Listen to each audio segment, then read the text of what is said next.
Walter Winchell in my day used to say, "Good morning, Mr. and Mrs. America and all the ships at sea."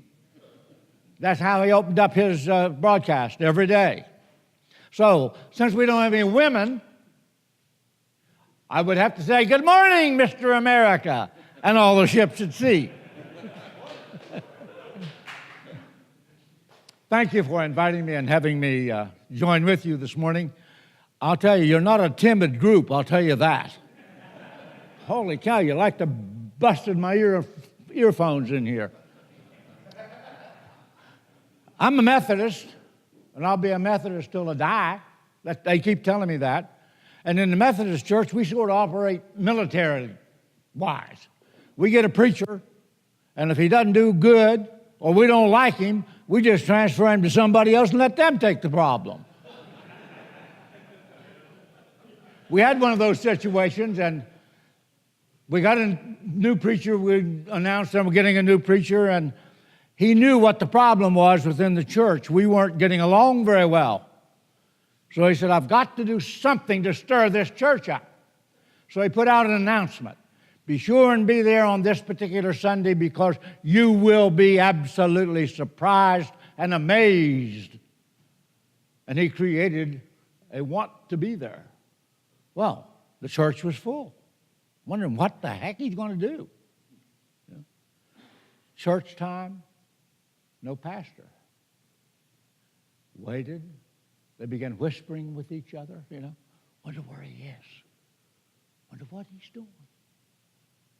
Suddenly he busted through the door dressed in a devil's uniform. Had an actual pitchfork in his hand. And he said, "I'm the devil. And I gotcha. I gotcha."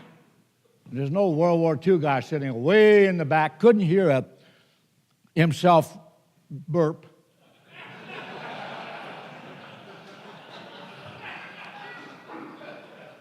And he said, "Who'd you say you were?" He said, "I'm the devil." He said, "Boy, am I glad to meet you. I am married to your sister."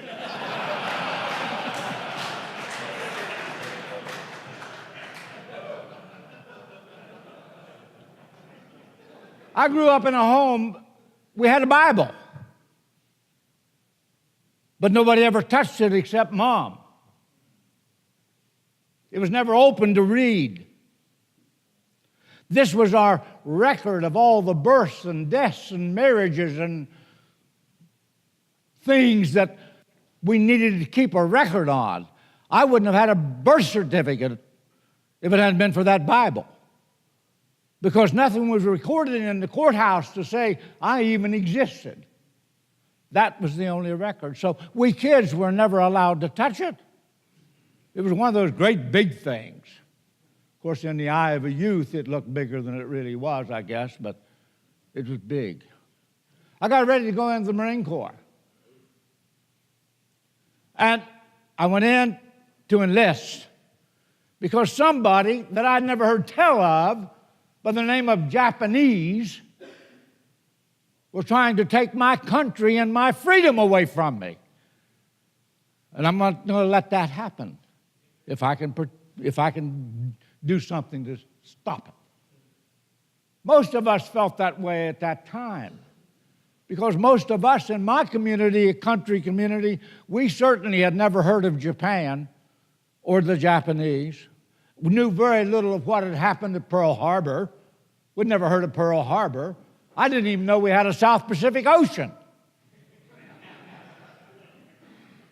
So I went in to enlist. I filled out my paper, one single sheet, and I gave it to the Marine recruiter. He looked at me, shook his head, and said, "I can't take you." And I said, "Why?" He said, "You're too short." They had a height requirement of 5'8". I'm 5'6". I couldn't even stand on my tippy toes and get to 5'8". So I went back home. I went back to the farm. Born and raised on the dairy farm. Early the next year, they realized they're going to have a lot of Marines because Guadalcanal had already happened. Marines were dying. They needed more bodies. They took the height requirement off. That recruiter looked me and a whole bunch of Italian boys up, because Italian boys were just short like me, 5'5", 5'6". So we back into the recruiting office, and people were going in so rapidly the Marine Corps couldn't handle them. Parris Island couldn't take any more Marines, began to send us all the way to California because they didn't have drill instructors or housing. So I went back in, I'm filling out another piece of paper. And up on the near top of the paper, it said religion. I didn't have any. I'd never been to church in my life. Oh, I have to take that back. I've been to a church, not in. We used to go to a church on Sunday because they were mostly Baptist churches, and they had beautiful women. So we would go to the church. There was no air conditioning those days, so all the windows were up in the summertime, and we could hear the preacher in there yelling and screaming and whatever he was saying. We didn't have any idea. But when the girls came out, we didn't have any cars. We would ask them, could we walk home with them? And occasionally they would let us hold their hand as we walked along. And once in a great while, you'd get a kiss at the end of the walk. That's as close as I'd ever been to a church.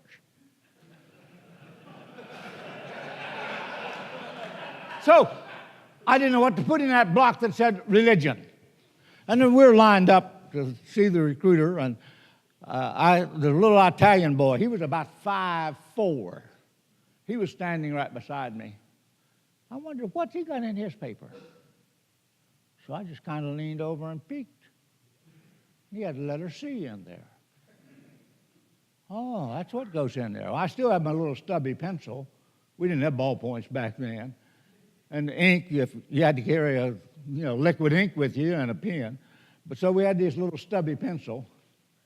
So I thought, okay, I put a C in there. I became a Catholic right then. Didn't know what it meant. When I got to San Diego boot camp, we had to go to church every Sunday morning. Everybody had to go. I had to go to Mass. Couldn't understand a thing anybody said. They were talking in a foreign language to me. They were talking in Latin. I didn't know church talk, and I didn't know Latin either. I got to first Guam. We took Guam back from the Japanese that had taken it in 1942 from us. They killed every American on the island. So there was a lot of bitterness, a lot of revenge fought among we Marines. But it wasn't near as bad as I thought it might be. We're still humans, and we still have a heart. And we did not torture. Now, I have to say, some Marines would collect ears after they killed the Japanese. That was their souvenir. Some of them collect fingers. I never did. That was a human being. I had no hate for the Japanese. I had no reason to hate them. They hadn't done anything to me. I had never seen one before. So I didn't have any hate built up, and I didn't know God. I knew there was a power. Now, what kind of a power I had, I couldn't describe it. Really couldn't. But there were times when I asked something, some kind of a power, to get me out of this situation in which I was involved at the moment. I never permitted myself to think that I was going to die, that I was not going to get to come back home. I just would not permit myself to think that. Now, we had some individuals who did think that way. I'm not going to make it today. And they would say that. And many of them didn't make it that day. It's amazing. On Iwo Jima, much worse than Guam ever was, we didn't have near the commitment of Japanese on Guam that we did have on Iwo Jima. The Japanese on Guam did not have any way of knowing that they could not win and could not be rescued. But at Iwo, their general told them, "You are going to die here," because they had no way of being able to get them back to Japan. It gave them a greater commitment to die for the emperor than the Japanese on Guam. They just would not give up. Something like 235 or 65 in that number, out of something like 22,000 Japanese that we were able to take as prisoners of war.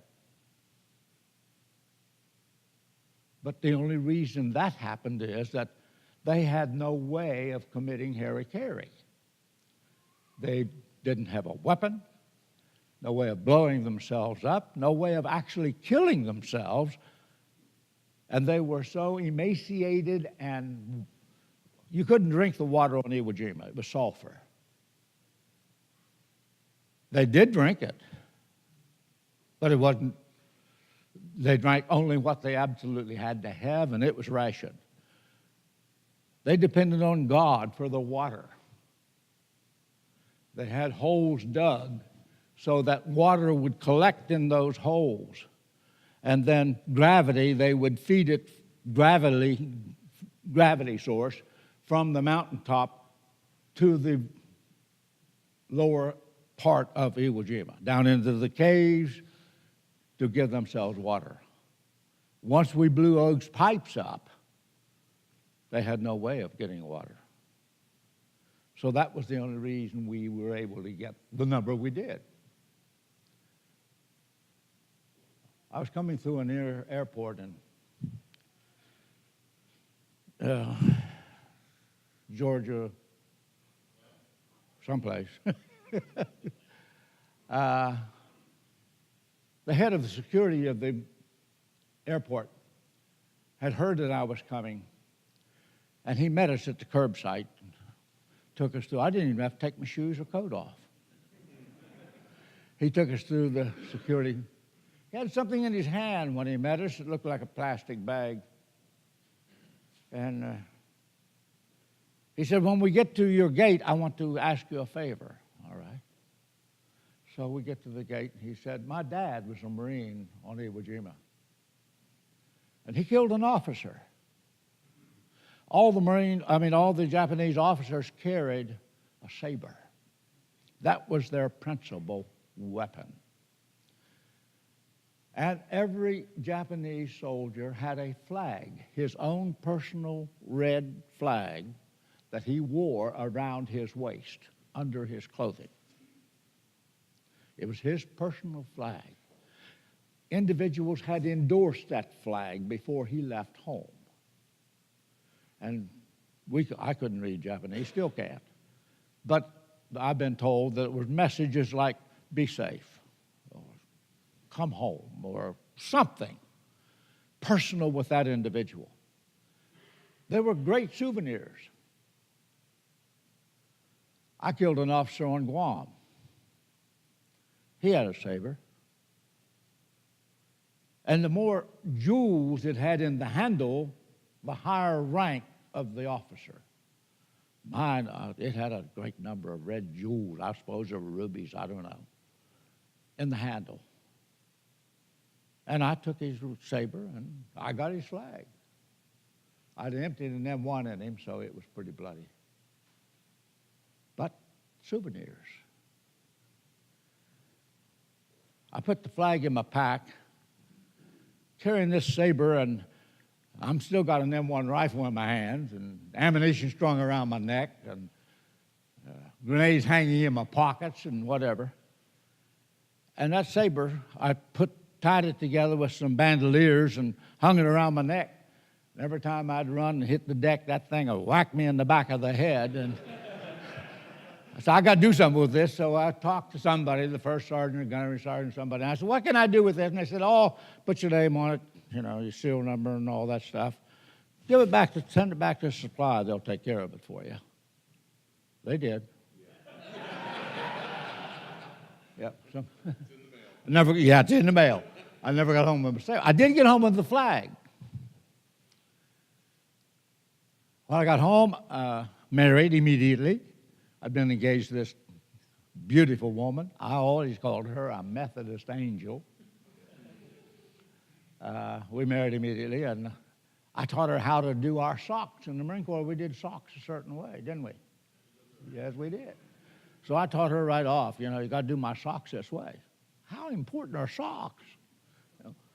And I put that flag in that sock drawer. And she'd have to move that thing every once in a while, and she'd say, you've got to do something with that flag.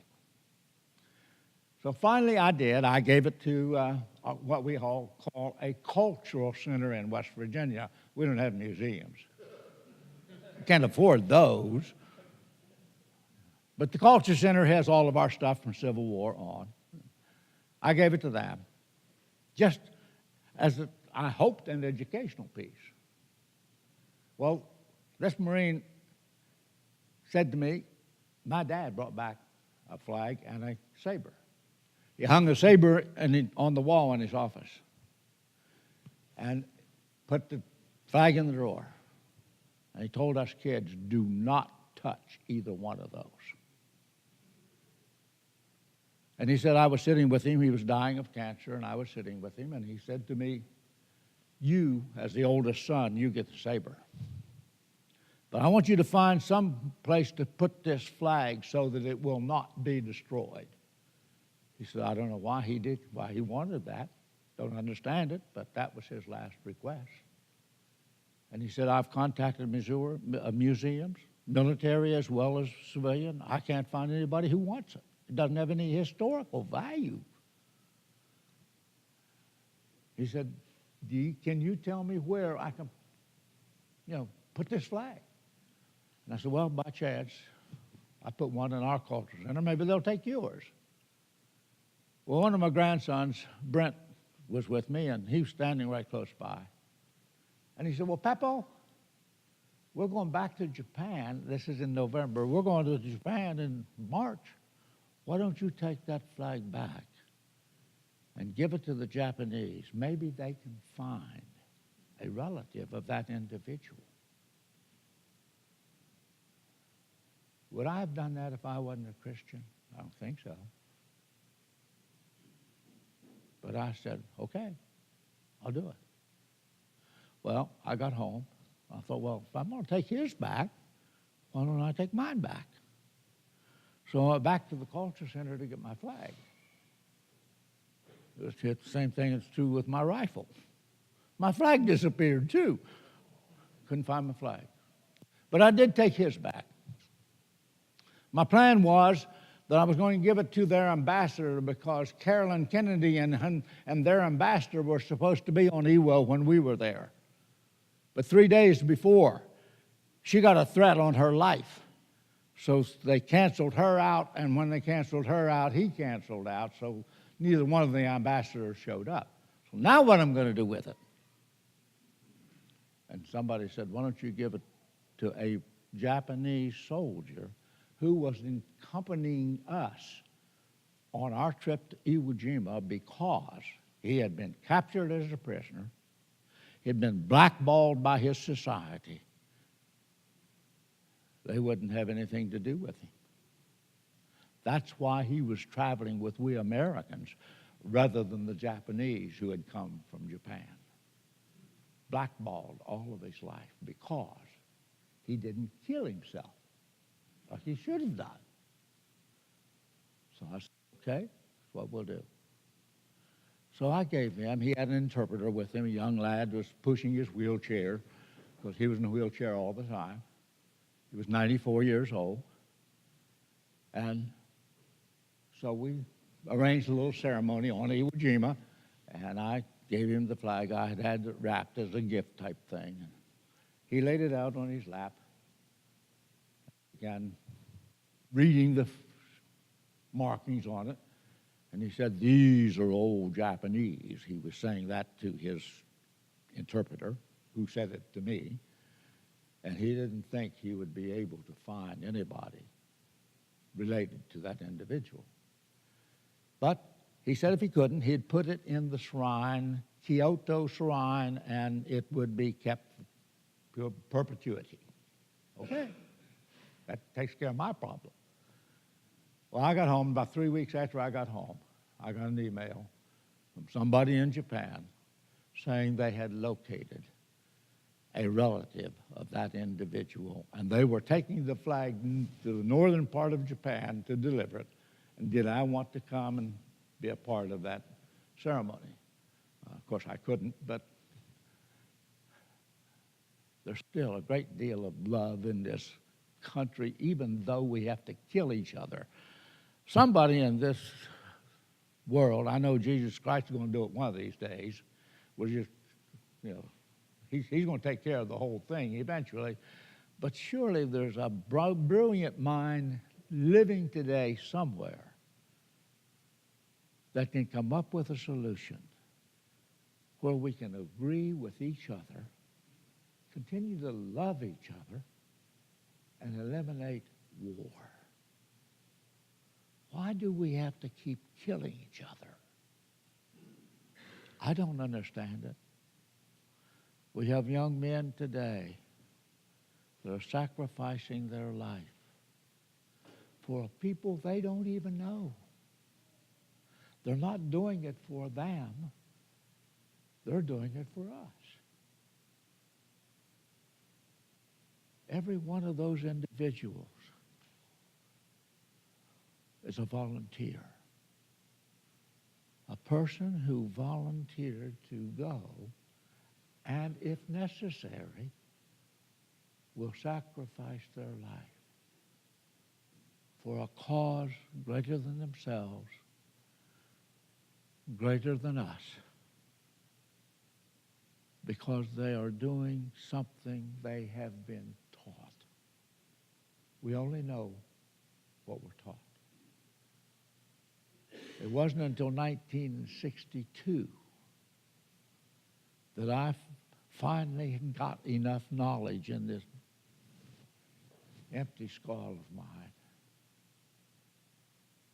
to accept Jesus Christ as my Savior and change my life. All the demons went away. I never tasted alcohol again. I never smoked another cigarette. And I couldn't do that on my own. I tried. I couldn't do it. Only he could do it. And from that point on, I'm going in a totally different direction than I'd ever been in my life. As I did the day Harry Truman pinned the blue ribbon around my neck like the one I'm wearing. And I received our nation's highest award, not just for what I did, but because other Marines, my commanding officer, 4 other Marines who witnessed and lived through that time, were willing to testify of what happened that day that made it possible and thought me worthy to wear a medal that represented them.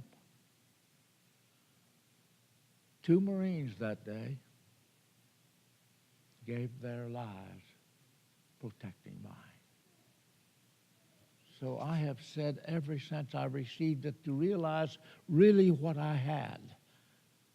And never having heard of the Medal of Honor, when I got it, I had no idea what it was or the impact it was going to have on my life. But I wear it in honor of those Marines who died so I could live and know a life I never even expected. God has been good.